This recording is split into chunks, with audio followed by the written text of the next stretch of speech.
It's Friday Night Live with Vince, pregame, postgame show. Your destination for top high school football previews and wrap-ups with Vince and his team. Buckle up and hang on for Friday Night Live.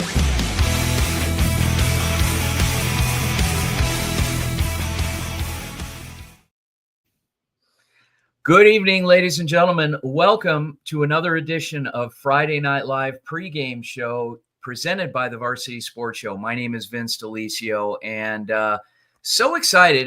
Back with our old friend from UNLV in Las Vegas, Nevada, Ansley Pavicek. Ansley, so another great week of high school playoff football. Some exciting stuff. How you feeling? I'm feeling great. It looks like we have some great matchups going, so definitely going to see how these play out. Yeah, I'm excited as well. I think it's good stuff. We've got a lot of great matchups, as you said, coming up, and we're going to be previewing those matches with our incredible team. The first thing I wanted to do was ask you a little bit about yourself, Ansley. So you are at UNLV.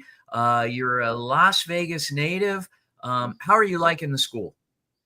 I actually really love it. So it gives me a great opportunity to expand and do whatever, because we actually have a great studio at Greenspun where our journalism building is, and it gives me a lot of opportunity to be behind camera, be in front of camera, be in the control room, and I have a really great mentors and a great professor in Kevin E. Martin. So I'm glad I'm at UNLV. One of the best in the business. So good stuff. Awesome. Okay. Well, with that, let's head on up to Northern California to kind of kick things off with our very own Rodolfo Gomez and see what he's up to. Rodolfo, how are you, sir? Good, Vince. How you doing? You know what? Not too bad. Absolutely. What I wanted to do actually is since Ansley kind of kicks things off for us, I wanted to bring her back in and let her handle this interview with yourself. Ansley, take it away. Hey, Rodolfo, how are you doing tonight? Good, Ansley. How you doing? I'm doing good. And, last time we talked, the playoff bracket was just beginning to was going to be put out for Sacramento. What are some games you're looking forward to seeing? Well, there's two games I'm looking for that are going to define this bracket. It's basically going to be Folsom against Downey. That's an important matchup because Folsom is heavily favored to go their fifth straight section championship. And and also will be Grant and Edison. Grant is very important because last year they faced Folsom in the finals, and that's another contender that we will see in these upcoming days. And they're very favored also, but not as much as Folsom is. So important matches in both of these games. Yeah, definitely. I mean, you mentioned, Edison's another contender. Who do you think could give who do you think who can give Folsom some competition? Well, let me tell you a team that is very underrated, that's not been given much attention. That would be Oak Ridge. Oak Ridge is a team that is very competitive, has not yet doesn't have any commits yet for this year. But it's a team that is very organized, very disciplined. And that's another team that could give Folsom his dues. But we will see what happens in this playoffs. This playoffs will be very competitive, and teams are looking forward to take down Folsom. That's the main goal. Yeah, and you mentioned Oak Ridge. What makes them so disciplined? Well, what makes it so disciplined is how well they played defensively. I think their defense what sets them apart. This year they ended up going 7-2. I think that was a key throughout the year. There was a game that they played against Rockland. The game was so tight that they ended up winning based on their defense. And I think that's important for them going into these playoffs, and that will be a defining factor for them to advance. Although they face a tough opponent in Central Catholic, which is another team from Modesto, not from this area, from Sacramento, from Modesto, 2 hours away from here. That is a very good team. So we'll see what happens. Anything can happen throughout the playoffs. And you are right. Definitely playoffs are stuff where some of the best teams could get upsetted, and teams that you don't think will make it very far will go far. So, Rodolfo, thank you so much for catching us up on the games in Sacramento. Absolutely, Ashley. Thanks for having me. Thank you. Thanks, Rodolfo. Awesome. Good stuff.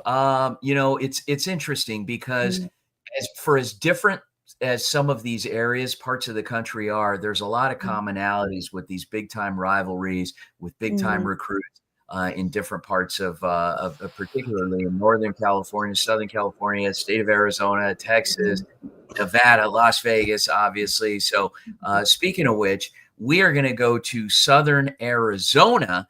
And our very own Patrick Cohen, who is in Tucson, that he'll be on the call for big playoff game, Tucson Desert View, hosting Mountain Point. Patrick, how are you, sir? Doing great, Vince. I'm really excited to be covering this game, as you said, between Desert View and Mountain Point. This is going to be a very exciting matchup. I'm really, really looking forward to covering this game tomorrow night. So give us a little bit of background. What makes this such a compelling matchup? I think one of the reasons is that Desert View so far this season has been on a tear. They are 10-0 so far in the season. They have just been unbelievable. We actually saw them face off against Canyon Del Oro just a couple of weeks ago, and they just obliterated Canyon Del Oro. It wasn't even a contest. I mean, the offense and defense for Desert View was on fire, and Canyon Del Oro could barely do anything against them. So this is going to be a very interesting matchup. I will not be surprised at all if Desert View continues their tear against Mountain Point, considering the fact that Desert View is undefeated, whereas Mountain Point is 7-4. It would be nice to see an upset, but at the same time, I'm looking at the facts on the ground right now, and Desert View looks like a very well-rounded team. They have solid offense, solid defense, solid special teams. They have solid everything. I mean, this is a team that could very well be, is almost NFL caliber. I can't believe I'm saying that. It's NFL caliber. Big stuff. And Mountain Point driving over 2 hours for this game. Desert View putting a great product on the field this year. Individual players, stat leaders, give us whatever you know about the team. I would say in terms of Desert View, the star has been their starting quarterback, Ryan Basso. He has just been phenomenal. When we saw him last month against Canyon Del Oro, he was just completely untouchable. Canyon Del Oro's defense could do nothing against him. Every single pass was accurate. It was complete. Very few, almost no turnovers did Basso commit, as well as the fact that Jaylee Abraham, their starting running back, was just on fire, absolutely on fire in that game the last time we saw Desert View. So I will not be surprised if they continue their tear. They absolutely obliterated Cienega 2 weeks ago. And so I will not be surprised if it's another bloodbath against Mountain Point, because Desert View is just an absolutely phenomenal team. Their offense is clicking. Their defense is clicking. Their special teams are clicking. It's just amazing, the squad that has been put together by head coach Robert Benias. It's just incredible. I mean, Coach Benias, he has a very, very well-disciplined team. And so any school that faces off against Desert View, they should be intimidated by them, because, everything that Desert View does, they execute with military precision. Wow, very impressive. And to hear that about Tucson Desert View. And by the way, guys, you're going to see these QR codes pop up here periodically throughout the show. If you scan this code, this will take you right to Desert View versus Mountain Point, the football game broadcast. So anyway, Patrick Cohen, good luck on the call. Thanks so much for joining us, and we look forward to seeing how things play out. All right. I look forward to being on the call, Vince. Okay. Take care. All right, Ansley. Wow. So some big words there and big prediction with Tucson Desert View hosting Mountain Point, making the 2-hour drive south to Tucson from Ahwatukee. And we're going to send it back out to your neck of the woods, to Las Vegas, Nevada, where we've got another Bishop Gorman game that we are broadcasting, and our very own Marla Mundo with Ansley. Take it away, Ansley. Hey, Marla, how are you? I'm good, Ansley. How are you? I'm good. I mean, we all know how dynamic Bishop Gorman's offense is. What do you think Foothill can do to stop them? Honestly, I don't think it's what Foothill can do on offense. What they can do on defense to stop Faith Lutheran's Bishop Gorman's offense. It's what their defense can do against their offense. So what I'm saying is Foothill's offense needs to keep up the pace against Gorman's offense, and they don't need to turn the ball over because a lot of Gorman's points come after their defense recovers a turnover. So really, it's their Foothill's offense needs to be almost perfect to win that game. I mean, you mentioned perfect.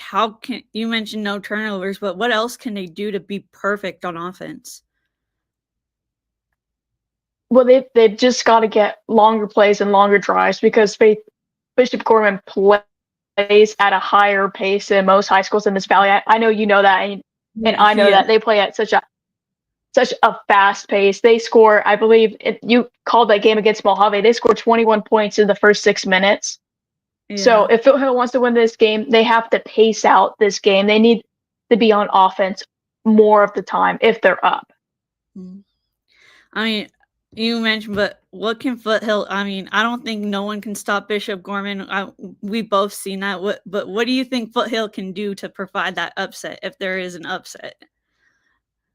So they've got multiple different players who were in 5A Division I, like all first team mentioned. So Braxton Bonnet, he's one of the wide receivers for Foothill. He averages 110 receiving yards per game, which is crazy. And then he also has, I believe, 12 touchdowns on the year. And then their quarterback, his name is Ryder Dobbs, and he has 23 passing touchdowns on the year. He's just a sophomore too. I've seen him play once this season against Liberty. He plays lights out. So they really need a big game from him and their wide receiver, Braxton Bonnet. And how do you think those two can help get Foothill get going to set the tone early in the game? Yeah, they just to start early. They need some good points on special teams. Braxton Bonnet, he plays little special teams. He'll kick return, he'll punt return. So he needs to have nice long gains on kick returns and punt returns and to not fumble the ball. That's something we see a lot at this high school level is when teams fumble the ball when they're on special teams because they're thinking about running before they even catch the ball. Definitely. And let's see if Foothill can keep up with Gorman's dynamic offense. Marla, thank you so much for covering the game, and I hope you have a great time. Yeah, thank you, Ainsley. Thank you. Awesome. Marla's been great all season for us. And Marla Mundo covering the Bishop Gorman Foothill game. And as we head on out, we are going to take it out to the first round in Arizona of the Open. Mountain View High School hosting Centennial with Keithan Thomas. Keithan, how's it going? It's going great, Vince.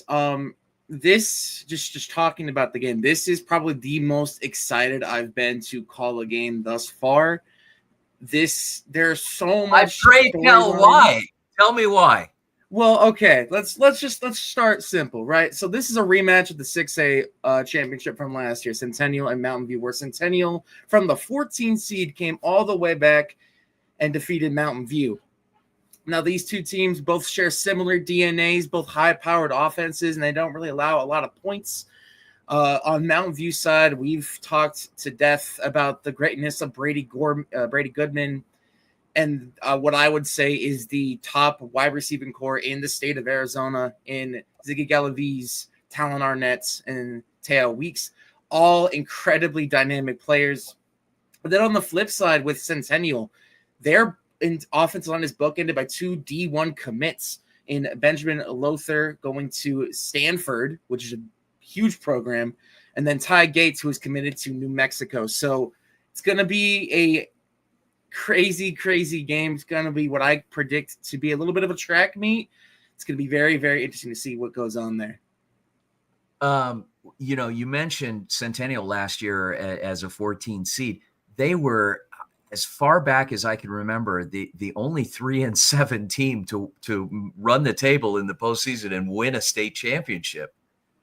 And it's unbelievable to even think that, especially with like how the playoffs have been set up, there's a lot of 4-6, 3-7, 5-5 teams whose season you thought would be done and dusted. But Centennial is a program that is known to be a very successful program. They flipped the script this year, 7-3. They actually outplaced Mountain View in terms of record. Mountain View's coming in at 6-4, but in terms of strength of schedule, Mountain View will be hosting this game, which will be a little bit of an interesting spin. Let's see if the Toros can potentially take advantage of that. One thing I will mention, or I think will be a factor, Mountain View has struggled a little bit at the beginning of the games where they've lost, especially to their big opponents, Liberty, Basha, Red Mountain. They had a little bit of a slow get up out of the gate. So that's something I'm watching for tonight to see if Mountain View can start off strong. And if they can, I would foresee them taking a very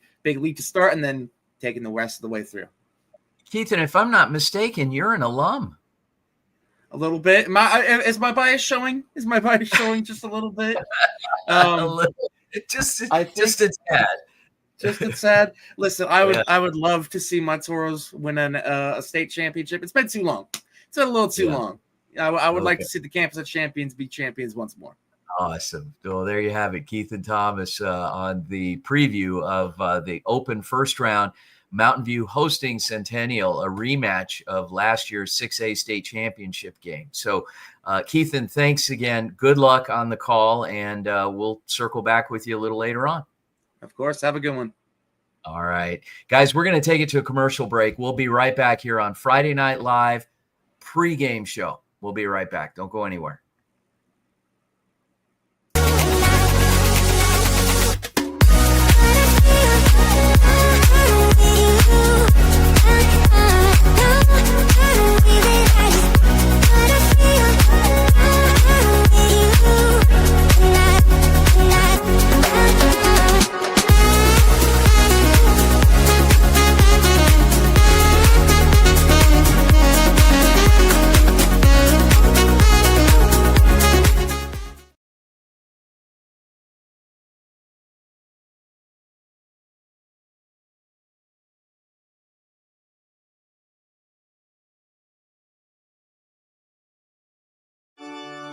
Hello, Varsity Sports Show family. I'm Tommaso Perez from ASU.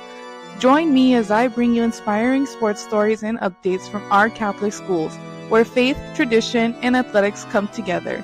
Catch me live on KDOS 1060 AM Saturdays from 9 to 11 and during Varsity Sports Show game broadcast.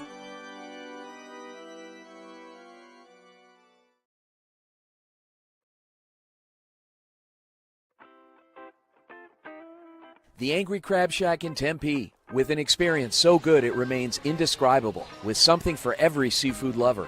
Try one of their amazing custom seafood boils, sandwiches, appetizers, and salads.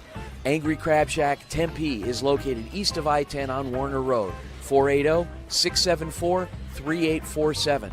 The Angry Crab Shack in Tempe. Come ready to eat.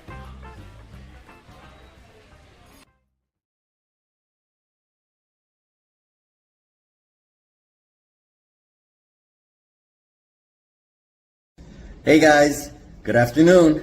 Valley Sports and Phoenix Metro area. My name is Jorge Anwajardo. Let me introduce myself. I'm currently a graduate student at Arizona State University, and I'm also a Navy vet. I'm hoping to bring the Valley the hard-hitting sports coverage that Phoenix deserves. From high school Friday night lights to playoff pressure, I'll deliver the facts, the stats, and the stories that matter to all Valley sports fans. Hey guys, Vince here to talk about Angel Dentistry. It's where my wife and I have gone for over 10 years, and we trust them with our routine and extensive dental care because they care. Dr. Amber Angel is an Arizona native, born in the town of Miami, and has been practicing in the Valley over 20 years. For general to comprehensive dental services, call 602-788-2008. Located off of Cave Creek Road just north of the 101 in North Phoenix. Angel Dentistry, proud supporters of our young people and proud partners of the Varsity Sports Show. Hello, everyone. Welcome back to our pregame live show. I'm here with Greg Graves, who is covering Queen Creek and South Point Catholic. Greg, how are you doing tonight? I'm doing well. Excited for tomorrow. How are you? I'm good. And can you just give us a little behind the scenes about the matchup? Yeah, I mean, Queen Creek is a team I've seen and covered a lot. They're a team who's just fought hard all season. Their quarterback went down early in the season, and so they've relied on the sophomore, but they're a gritty team. A lot of players. It'll be a home game. And then on South Point Catholic side, they're coming from Tucson, so it's a long trip, but they're a solid team who have played, quite a schedule, competing with two teams who are competing in the open division. So pretty impressive. Yeah, and then can you give us some players that can make an impact on for both teams? Yeah, when you look at Queen Creek, I mean, like I said, a bunch of gritty guys. They got Bear Fisher, who's their big tight end, biggest guy on the field. David Rawson, the senior, a lot goes through him. I mentioned earlier Sawyer Hales, the sophomore quarterback. A lot of just young talent, but performing at a high level. And if you look at South Point Catholic, Brian Melton is one of their best players on the defensive side of the ball. And then, of course, their offense runs through Chris Cheney, the 75.5 rushing yards per game on the season so far. And how do you think their South Point's running back can help South Point get the upset on the road? Yeah, in a game like this, running the ball is always so important. They want to control the clock and just control possession. So as long as they're able to move the sticks with their premier running back, I mean, they can kind of control the whole tempo of the game. And how do you think Queen Creek can stop that dynamic running? Yeah, I mean, Queen Creek has the advantage. They're at home. They're a battle-tested team who have fought hard all season long. They've had games probably not going the way coaches would want, of course, but as long as they feed on the home crowd and rely on their stars of their own team, then I think Queen Creek could pull this one through. All right. Thank you so much, Greg, for covering the game. I hope you have a great time out there. Of course. Thank you. Awesome. Greg Graves and Queen Creek hosting South Point Catholic. So we've got one team in Mountain Point going down to Tucson. We got another one coming up in South Point Catholic. So should make for a compelling matchup in 6A with Queen Creek hosting. And taking it right along, we are going to continue and head into Scottsdale for Horizon. And let's welcome aboard Niall Rosenberg. Niall, what do you got for us? I mean, this is going to be one heck of a game, Vince. I've been to a couple Horizon games now. I've had the chance to call them. And, man, if you can get those two running backs going, Bodie Zamorano and Dylan Brush, it's going to be a great time for your offense. And just this entire Horizon team, it's all the crowds that they bring there with the running out with the Husky out of the tunnel. It's an exciting time for that Horizon team. And they go against a very difficult Notre Dame prep.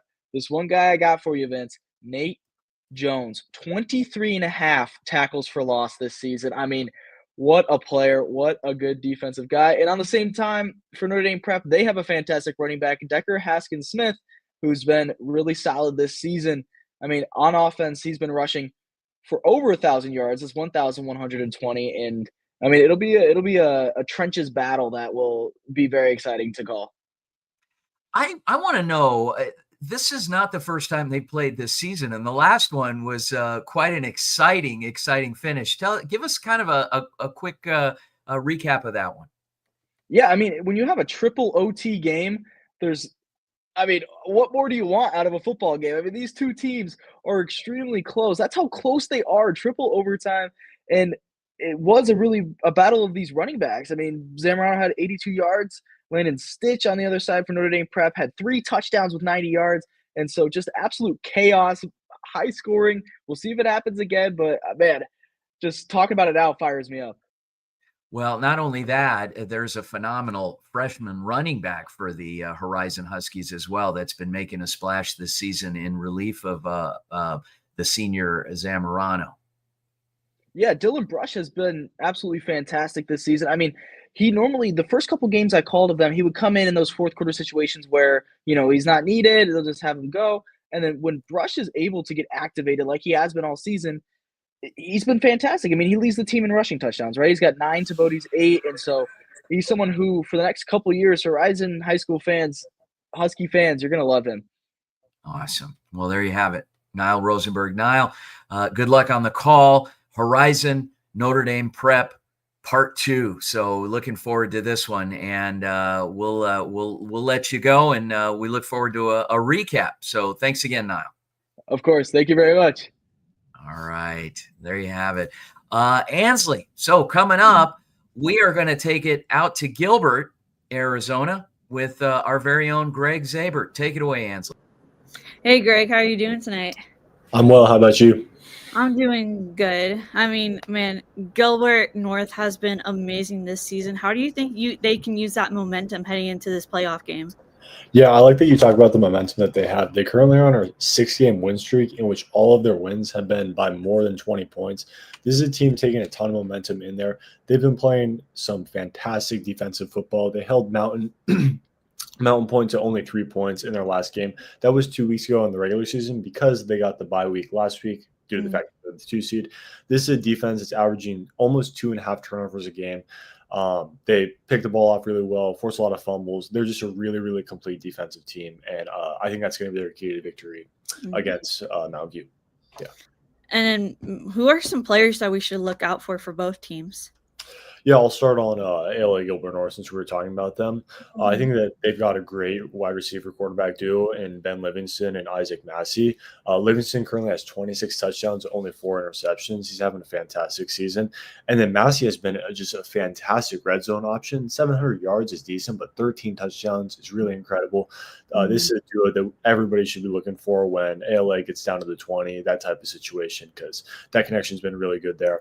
And then on the defensive side of football, guys like Stockton and McKinney are some of their stars. Gavin McKinney has 14 tackles for loss and 10 sacks, a couple of forced fumbles as well. And then Dye, the defensive back, has 5 interceptions. This is a really, really complete ALA Gilbert North team. On the other side of things, Mountain View is not necessarily as complete of a team, but they certainly have just an incredible running back in Drake Davis. Drake Davis currently has 1,423 yards, had a great game last week in the win against Buena when Mountain View was able to kind of win the wild card game. I guess you could put it that way. So 1,400 yards on the season. He's averaging 7.3 yards per carry and has 12 touchdowns to his name. He's fantastic, and he's kind of, if ALA Gilbert North has Massey and Livingston in the red zone, they have Davis in the red zone. This is just a team that is fully bent on the run, and I expect them to use that a lot. So that's what I'll expect for tomorrow, a big running game from Mountain View. Yeah, and then you look at Mountain View in that running game. How do you think they can exploit that you mentioned they have Gilbert has a really nice defense. How do you think Mountain View can exploit that defense? I think it's going to be a really difficult game for Mountain View to win if they purely rely on the run. I think that some of this success has got to be bent on their quarterback, and Bryn, the senior. He's only thrown 83 passes so far this season, and he's been the quarterback every single game. This is a passing offense for Mountain View that has 442 passing yards to this season. They have very, very rarely used the passing play, and I think – early on in the game, I think that they should use kind of a strategy. Just try to catch ALA off guard. Maybe run some passing plays, try to hit something downfield, maybe run a trick play. Because if you just start with the run and try to just drill that all game, it's going to be really difficult to come back if you get down early. So, yeah, I think just kind of mix it up. Obviously, easier said than done. You have a quarterback who's pretty inexperienced in terms of how he's played this season. But, yeah, that's my 2 cents. Mix it up, get some different plays in. Yeah, definitely try and trick that Gilbert North defense. Greg, thank you so much for covering the game, and I hope you have a great time out there. Thank you. Awesome. Greg Zaber and ALA Gilbert North and Marana Mountain View. Okay, with that, we are going to send it out to Desert Edge, West Valley, hosting Tucson, Vail, Cienega, and Ethan Troll. Ethan, what do you got for us? Well, you're sending me back to my alma mater with Desert Edge, and this team is ranked the 5th best team in the state for a reason. I'm not trying to sound biased, but again, when you look at their roster and the talent that they have on both sides of the ball, they have a lot of 3, 4, 5-star recruits, and one of those 5-star recruits is sophomore defensive lineman Jelani George, who's ranked as the best pass rusher in the state and the country. So that alone tells you what this roster is about. And then Cienega, they're coming in as massive underdogs, but they came out of Sunny Slope with a huge win, and their quarterback Julian Hanley had 424 passing yards and 7 total touchdowns, 4 through the air and 3 on the ground. So I know people might seem like Desert Edge is going to dominate this game, but we've seen a lot of surprises throughout the season. So keep an eye on Cienega. They can pull it off. In terms of the weapons that Cienega bring to the table throughout their season, have they gone to the well with a few of consistent guys? Has it been some new stars each time? I mean, how's that been from what you've noticed in your scouting reports? So based on last season, they've completely flipped their offense. They were really run heavy through a lot of last season. They had 1,800 rushing yards in total. And then now this season, they haven't even gotten close to 1,000 rushing yards, but the air raid attack has done really well for them, especially from wide receiver Jaden Rogers. He just surpassed 1,000 receiving yards from his performance last week against Sunny Slope. He had 6 catches for 189 yards and 2 touchdowns, which is his best performance of the season, which including the playoffs. And then also Aiden Billings, he has 611 yards on the season and 13 touchdowns leading the team. So with those two guys being very consistent, they've been able to put up a good amount of points and be able to be consistent through the air. Amazing. It's going to be a heck of a shootout tomorrow, out at Desert Edge with Desert Edge hosting Cienega. Big game. And looking forward to it. Excited to get you on the call. Thanks so much, Ethan Troll. Nice work. Of course. Thank you, Vince. Have a good night. All right. Guys, we'll be right back here after the break on Friday Night Live pregame show. Don't go anywhere. The Angry Crab Shack in Tempe. With an experience so good it remains indescribable, with something for every seafood lover. Try one of their amazing custom seafood boils, sandwiches, appetizers, and salads. Angry Crab Shack Tempe is located east of I-10 on Warner Road, 480-674-3847. The Angry Crab Shack in Tempe. Come ready to eat.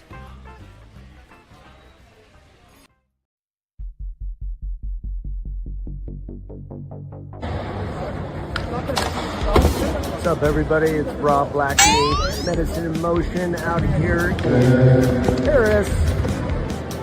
We're here at the Roland Garros.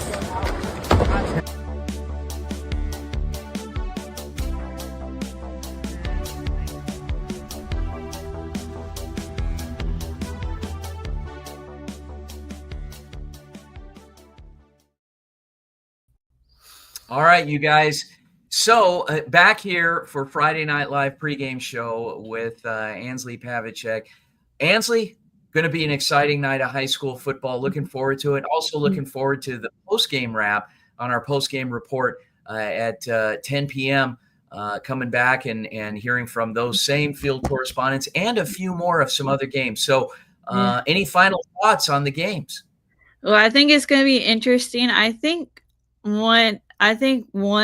gotta head it up back to NorCal and in Sacktown because Folsom is looking for that 5-peat, but there's some other other competitors I would like to take it from them. So okay, well there you we'll definitely get Rodolfo's take on it when he comes back and gives us a post-game report. So on behalf of our amazing team, all the great games out there tonight. And our very own co-host from the University of Nevada, Las Vegas, Ansley Pavlicek. My name is Vince Delicio. Thanks again for tuning in to the Friday Night Live pregame show. We'll see you after the games. Take care.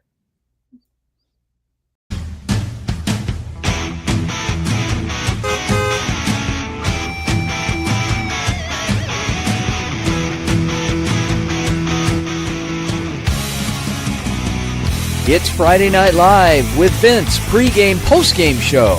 Your destination for top high school football previews and wrap-ups with Vince and his team. Buckle up and hang on for Friday Night Live.